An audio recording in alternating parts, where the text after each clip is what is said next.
Cəlil dedikdə ilk olaraq insanlar Azərbaycan təhsil sistemində test imtahanının tətbiqini düşünürlər. Test üsulunun tətbiqi bir zərurət idimi? Bilirsiniz, yəni bugündən baxanda ayrı mənzərə görsənir. Amma 90-cı illəri gözün qabağına gətirin. Aləm qarışmışdı bir-birinə. O perestroika deyilən bir dövr var idi. İnstitutlara qəbul məsələsi çox iğrənc bir duruma gəlib düşmüşdü. İmkanı olanlar, dayısı olanlar, pulu olanlar girirdi, kasıb uşaqları girə bilmirdilər. Mən məhz o işin içində olduğum için o detalları, o kuxnanı, o mətbəxi deməli, kasıbların da instituta girib oxuması üçün mütləq test və yaxud ona bənzər bir üsul gətirmək lazım idi. Və mən bunu təklif elədim, rəhmətlik Elçi bəy biraz o an bəyan elədi, amma sonra razılaşdı. Mənim təklifimlə Vurğun bəy də qoydular o komitəyə sədr. Amma Vurğun bəy istəmirdi. Hətta onun fərmanı veriləndən sonra bir 10 gün işə çıxmadı. Nazirlər kabinetində mən bir uzun kabinetim var idi, oranı eləmişdim tələbə qəbulu. Müəllimlər gəlirdi, suallar hazırlanırdılar, Türkiyədən uzman çağırmışdım, o gəlmişdi, Türkiyə səfirliyindən gəlirdilər ki, belə, yəni əməlli başlı baş nazirin mavini qəbul işindən məşğul idi. Yəni, mənim o işlərim tökülüb qalmışdı. Ona görə Vurğun bəyin adını verdi. Çətinliyindən də olsa Elçi bəy ona fərman verdi. Amma adam gəldi, səhərsi gün gəldi yanıma ki, bu nə oydu, bilirəm, sənin oyunundur. Axşam televizyondan eşitdim ki, məni o komitəyə sədr qoyubsunuz. Mən də Vurğunun xətrini çox istəyirdim. Çünki biz o Milli Azadlıq hərəkatında bir yerdən gəlmişdik, tanıyırdım. Niyə onu təklif eləmişdim? Çünki adam prinsipal idi, əl-ayarı təmiz idi. Görüb tanıdığım adamdır. Dedim, Vurğun bəy, mən səni Türkiyəyə belə göndərməmişdim. Misir Mərdanovu səni göndərdim ki, gelin o sənətləri gətirin, öyrənin, necə keçmək lazımdır. Demək, bir məqsədim var idi ki, sizi göndərdim orada. Deyir, yox, o yaxşı işdə, amma mən istəmirəm. Başqa adam. Allah, qaldım belə mətər, təsəvvür edirsiniz. Bir 5-10 gün yola verdim, sonra bir-iki dostdan xahiş elədim ki, bunu dilə tutun. Bir gün elə təşkil elədim ki, bu mənim yanımda olanda, prezident aparatından da gəldilər, biz hər bunu razı saldıq. Bu, o komitənin işini boynuna götürən gündən mən çəkildim, öz işlərimlə məşğul. İndi maraqlı bilirsiniz nədir? Pənah Hüseynov kiminlər çıxır televizora, İsa Qəmbərlər kimi. Jurnalist oradan soruşur ki, Firdun bəy bunları düz deyir, yoxsa testi elə Elçi bəy gətirib. Hər ikisi deyir, Firdun bəy düz demir. O gün birini yaşda tutmuşam, amma utanmırsan. Sənin yanında olan söhbət, özdə bu söhbət sənin yanında 2 dəfə olub. Başını sağ başlayaq, Firdun bəy, bir qırmızı xət var, biz oranı keçə bilmirik. Allah, bu qırmızı xət nədir? Bugünə qədər də mən başa düşmürəm. Əgər hakimiyyətin ötürülməsində rol oynayan o qırmızı xətdirsə, onu başa düşürəm. Başda Elçi bəy olmaqla bu komandamız o işi gördü. Əgər oldusa, ayrı bir qırmızı xət mən orada gördüm. Nə demək istəyirlər? Bu test məsələsini bir ildir, bəlkə də ildən çoxdur, Vurğun rəhmətə gedən gündən mətbuatda fırladıblar. Özdə mənim əleyhimə, kimlər həmin bunlar? Məsələ belədir. İdeya mənim idi, gətirdi, Vurğun bəy ora, hətta yalvardım o vəzifəyə. koyulması için. Ona muavin getirdim. Kamran soyadı nedir? İmanov. Kamran İmanov, o da üniversitede inşaatta işləyirdi. Oradan çıkarttırdım, getirdim buraya ki bu işten meşgul olsun. Çünkü o teknolojiyi biraz bilirdi, kompütürler, ne vurgunla ne başım çıktı bu işlerden. Sonra vurgun işten çıkandan sonra da Kamran bir yıl onu əvəz elədi, bir yıl orada elədi. Sonradan değiştirdikler oldu. Bu testin yani təşkili adı belə olubdur. Ama indi onun mahiyyətinə gələndə o vaxt biz düz elədik ki, o test imtahanlarını tətbiq elədik. Özdə birinci dəfə test imtahanlarını mən keçirmişəm. 2000 tələbə testten keçirdik, gönderdik Türkiye'ye. Ve Türkiye'den de uzman dəvət eləmişdim, o da kömək edirdi. Gene kabinetin tələbə qəbulu otağıydı. Orta məktəb müəllimləri 30-40 nəfər dəvət edirdi, otururlar, sualları yazırdılar. Çok çətinliklə onu keçirdik. İlk test imtahanıydı. Vurğun bəyə fərmanı veriləndən 3 ay sonra rəhmətli Vurğun bəy test keçirdi. Respublika üçün. O test belə gəlib. Amma zaman keçdikcə mən hələ o vaxt bilirdim ki, test şagirdlərdə bir əzbərçilik yaradacaq.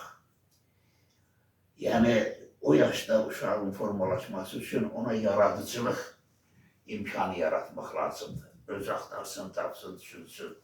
Amma bu əzbərçilik, əzbərliyir, gəlir, 5 alır, 2 gündən sonra o əzbər yaddan çıxır, gedir. Bu bir psixoloji şey. Bu mənada testin çox ziyanlı tərəfləri var. Şagirdlər yazı qabiliyyətini itirirlər. Çünki yazıdan ki imtahan verirlər, hazırlaşmırlar. Danışıq qabiliyyətlərini itirirlər. Bədii ədəbiyyat oxumurlar. Yəni testin gətirdiyi belə ziyanlar da var. Və o vaxt mən fikirləşirdim ki, yəqin biz hakimiyyətdə hələ bir neçə il qalacaq.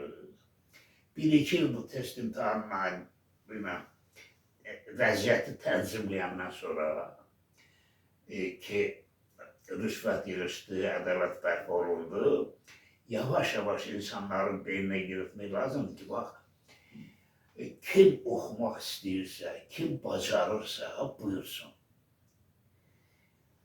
Amma kimdə o bacarıq yoxdursa, oxuya bilməyəcəksə, bu boş diplom bunun nəyinə lazımdır? Onsuz da 5 il burada əziyyət çəkir, o diplomu aparır, qoyur evdə sandığa, gedir ayrı bir sənətdə işləyir. Deməli, bu ömrünün 5 ilini nəyə sərf edir? Buna lazım olmayan bir sahə.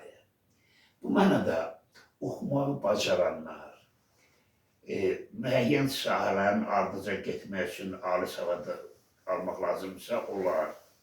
Amma bu 5 barmağın 5'i də bir deyil. Biri görsün balacadır, biri yoğundur, biri budur. İnsanlar da elədir. Birinin qabiliyyəti yuxarıdır, birinki aşağıdır. Birində super qabiliyyət var. Ta eləmə tanrı vergisi verilirdir. Məsələn, o gün baxıram, 5-6 yaşında uşaqdır, riyazi məsələləri kompüterdən tez həll edir.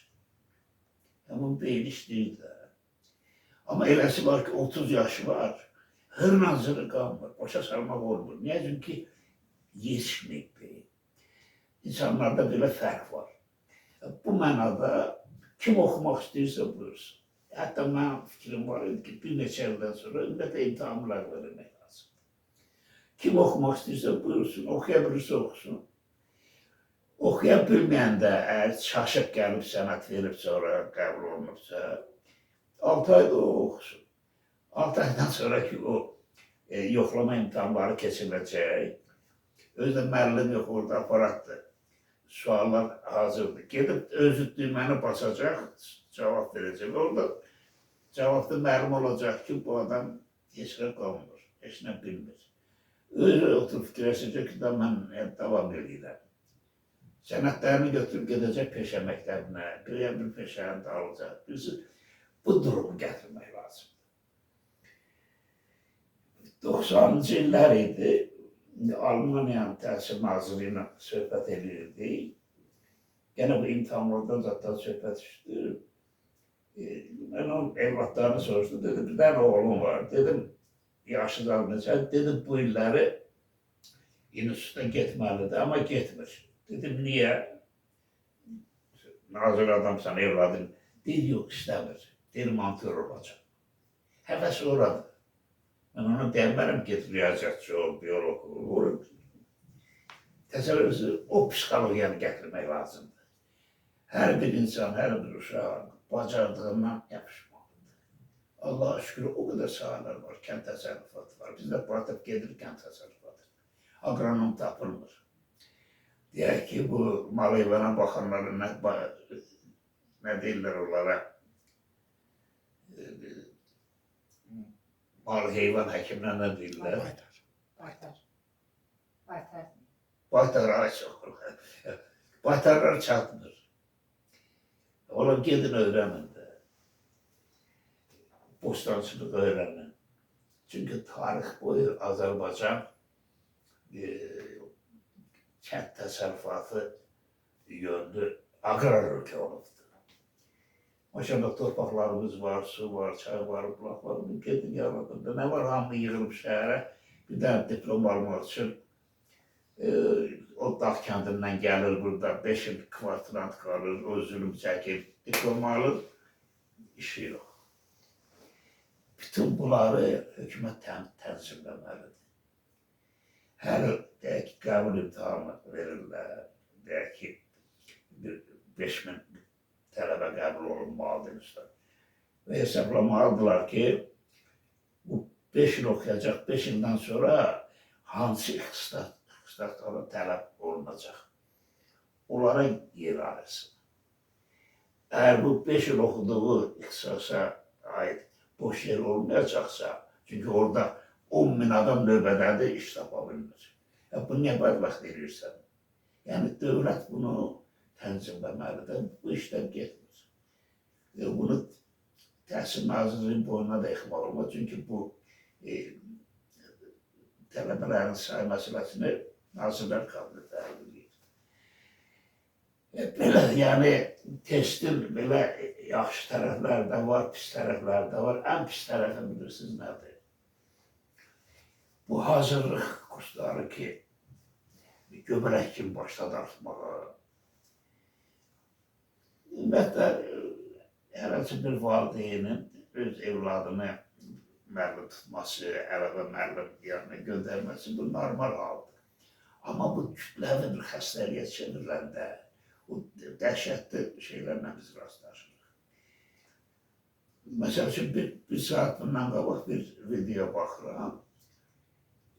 Belə 35-40 yaşında ərəbatdılar Azərbaycan. 17 uşaqlar var.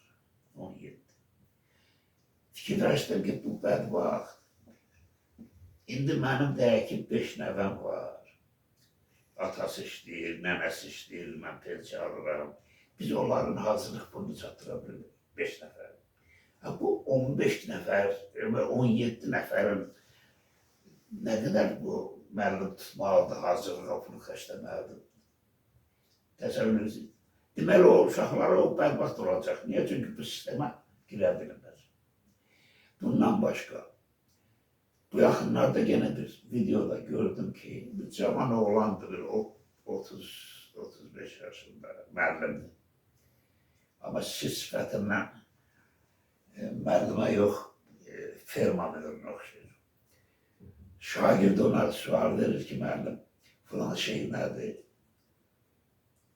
Sifətini turşutdur, şagirdə belə edir. Sən mənim hazırlıq kursuma gəlmirsən, niyə cavab verməliyəm? Gələrsən ora, bu sualı orada verərsən, cavab verərəm. Mən dəhşətə gəldim. Doğrudan dəhşətə gəldim. Bu cür dınbələyi auditoriya buraxmaq olar. Bunun məktəb direktoru yoxdur, bunun təhsil şöbəsi yoxdur, bunun müəllim kollektivi yoxdur. Və bu oxuyan uşaqların valideynləri bunu tanımır. Yəni bu test imtahanlarının bu hazır kurslar ki, Qıbra kimi artdı, gətirdiyi belə bəlalar da var. Bunların hamısını nizamlamaq lazım. Hamısı. Sualımızın əslində bir iki sualımıza bir sualı cavablandırdınız. Deməli, sualımızın biri də belədir ki, demək, siz həqiqətən bu bildirmişdiniz bu fikri ki, universitetlərin qapılarını açmaq lazımdır, daxil olsunlar, oxusunlar, amma tədricən onlar tələbələr ələnməlidir. Semestrin sonunda həmin tələbələr ələnməlidir. Bəs bugün universitetlərimizdə bu qaydanı tətbiq etmək mümkündürmü? İndi yox. Amma xaricdə mümkündür, xaricdə eləyirlər. Bir çox ölkə var ki, qəbul imtahanı yoxdur orada. Uşaq da gedir, oxuyur. Məsəl üçün 5 il oxumalıdır. Bəzən çatdırmır, imtahanlarını verə bilmir, 7 il oxuyur, 8 il oxuyur. Daha oradan o alana qədər, diplom alana qədər. Amma bizdə elə deyil axı. Bizdə hər şey qrafiklə bölünübdür. Bir şey də deyim, bu təhsil sistemindədir. Bilirsiniz, biz 91-ci ildə, mənim də orada imzam var, bəyan elədik ki, biz 18-ci ildə olan dövlətin varisiyik. Onu bərpa edirik. O da bir demokratik dövlət idi. Mən o komisyon sədri olduğum üçün geldi, əlifbadı, hildi, bayraqdı, bulan hamısı mənim əlimdən gəlib keçib. O sənətləri hazırlamışam. Bərpa eləmişik. Məqsəd nə idi? Məqsəd o 50 il yaşadığımız adı sosyalizm idi, amma orada sosial şey yox idi, ədəbət. O dırnaqarası sosyalizm quruluşundan güya azad bazara, biraz kapitalizm, yox, azad bazara keçməli. Məqsəd buydu. Amma nə oldu? Müsavat axıcı hakimiyyəti bir il çəkmədi. Orada reformalar başlamışdı. Çünki mən də həmin hakimiyyətdə işləyirdim. Xeyli reformalar başladı. Amma sonra ötürü oynadılar, hakimiyyət dəyişdi. Sonraki gələn rejim milli deməli təfəkkürlü komanda toplaya bilmədiyi üçün elə köhnə kommunistlər əvvəlki sosializm quruluşunu burada davam etdirir. Ona görə biz bugün güya azad bazardır, güya kapitalizmdə elədir. Biz həmin köhnə qanunlardan işləyirik. İki bir-birinə zidd qanunlar aləmi qatıb bir-birinə. Ona görə biraz göbut da olsa it yiyəsini tanımır. Kim nə istəyir onu bacarır. Qardaş, milyonerlərimiz var da, milyarderlərimiz var. Birini sayın görüb gəlib bir məktəb tikirdi burada. Necə olur? Mübariz Mənsumov. Azərbaycanda yaşamır, amma Azərbaycanın evladıdır. Türkiyədə məktəb tikir Azərbaycan uşaqları. Mənim bu kitablarımı İstanbulda çap eləyir. Amma burada milyarderlər nə edir? Qazanıb, aparıb xaricdə otel alırlar, restoran eləyirlər. Evlatlarına xaricdə. Yaxşı, sən bunu qazanırsan, burada qoy da. İnvestisiyanı burada qoy da. Deməli, bunlara nəzarət yoxdur. Niyə yoxdur? Çünki nəzarət edənlərin özü də həmin qrupdadır. Ona görə mən həmişə deyirəm, bu jurnalistlər də məni lağa qoyur, bu manşetə çıxardırlar. Biz siyasi, inzibati dövlət quruluşu baxımdan bugün haça-paça olmuşuq. Bir ayağımız orada, bir ayağımız burada. Halbuki çox gözəl gənclərimiz var, ağıllı gənclərimiz var. Mən söhbət edirəm Mətəl qarda. Bilirsiniz, biz 21-ci əsrdə yaşayırıq. Bu 20-ci əsr qaldı orada. İndi mənim o birinci sinifə gedən nəvəm əlində telefonla elə şeylər tapır, oxuyur, öyrənir. Mən onu eləyə bilmirəm. Bəzən deyirəm, gəl filan şeyi sayılım sənə, gülür mənə. Deyir, mən onu çatdım bilirəm. Təsəvvür edirsiniz. Zamana dəyişibdir, texnologiya dövrüdür. Ona görə təhsildə də, təhsil bununla ayaqlaşmalıdır, uzlaşmalıdır. Amma təhsili keçən əsrdə saxla strukturunu, bu əsrdə təhsildən yaxşı şeylər mümkündür. Elə sözünün davamı olaraq universitetlərimizin bir çoxu bugün ixtisaslı kadrlar deyil, diplomlu məzunlar ordusu yetişdirir. Bu sizcə məsələn göstərirlər ki, universitetlərdə bu günləri tədris vəsaitləri də köhnə kitablardır. Yəni müəllimlər də dərsi eyni qaydada tədris edirlər. Yəni bugünkü günlə ayaqlaşmır. Buna razılaşırsınızmı? Əlbəttə. Elə bayaq dediyim məntiqi oydu. Mən indi tarixlə məşğulam da 30 ildir tarix kitabları yazıram.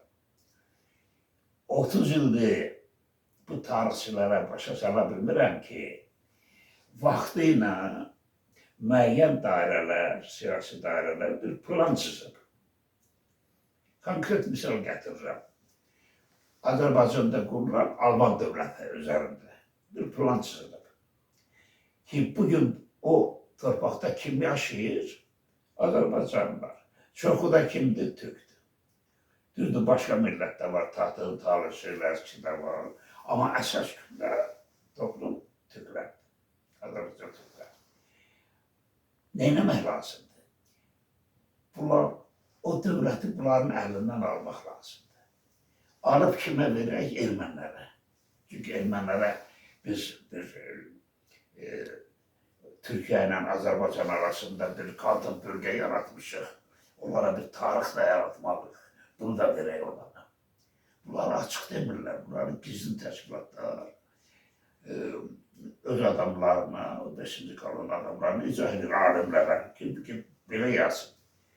İşte əgər Qarabağı ermənilərə verdirə bilməsək tarixi baxımdan, onda gəlin Qafqaz dillərə verək. Kimə? Udilərə. Buna Udilər bir uç xalqdır. Bu Almanca böyük bir dövlətdir. Və burada müxtəlif tayfalar yaşayır. Ne edirlər? Yazırlar ki, Almanlar Türkdür. Alman dövləti Türk dövləti olmuyor. Kimin olub? Bu Udilərin olub, Ləzgilərin olub. Qardaş, Ləzgi də oldu da, mənim canım şəhərimdir, amma gerçək danışmaq lazımdır. Almanya dövləti olanda, orada Xəzərlər yaşayırdı, Subarlar yaşayırdı, Sabitlər yaşayırdı, Bulgarlar yaşayırdı, Hunlar gəlmişdi, canım səhədəsin, bunun Türklər var idi, Gögərlər var idi, Qamerlər var idi, Saqalardan qalan Türklər var idi. Bu nə qədər mən Türk boysaydı. Onlar hamısı tarixi bəlgələrdə var ki, bu ərazidən bu Türk boyları yaşayırdı. Sən bunları sil atana, demək ki, bu bir oğuz Udin Alman dövləti bunların olub, verin Qafqaz dilləri. Bu saat tarix kitablarında o müharibə gedir. Və bunu kimləri ilə edirlər? Bizim tarixçilərlə. Təsəvvür edirsiniz. Çünki bizim tarixçilərin bəzi, o 5-ci kolon kimi o an işləyir, o aydındır. Amma bəzi də qanmazdı. Huş yox, baş yox. Yazdığı şeyin altında nə siyasət var, onu bilmir. Rəhmətli Fərdə Məmmədov ayda, o Alban şünas. Bir gün televizyonda bir debatımız da oldu. Dedim, mənim bacım, Gözəl xanım, sən ömrü bu Alban şünaslıq həsil edibsən. Ermənilərlə savaşda çox sağ ol, düz yazdın ki, bunlar ermənilərindir. Yaxşı, ermənilərdən aldın, kimə verirsən? O vaxt deyir, Türk olmayıb ki burada. Qafqaz dillərdir. Deyirəm, ay mənim bacım, nətər olur? Xəzərdən o tərəfdə türkmənlərin, qazaxların, qırğızların içində Albanlar türkdür. Xəzərin bu yanında türkdür.